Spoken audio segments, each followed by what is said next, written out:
Hey there, ready to start your investment journey but not sure where to begin?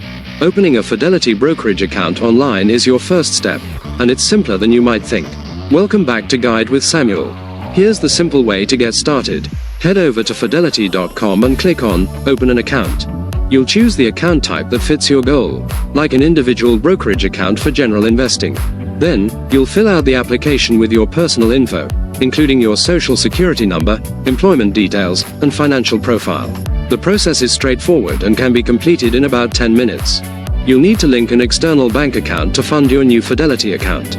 My crucial pro tip: have your driver's license and bank account info handy. You'll need these details to verify your identity and connect your funding source. Doing this prep work makes the application a breeze. Just like that, you'll have a powerful platform ready for your financial future.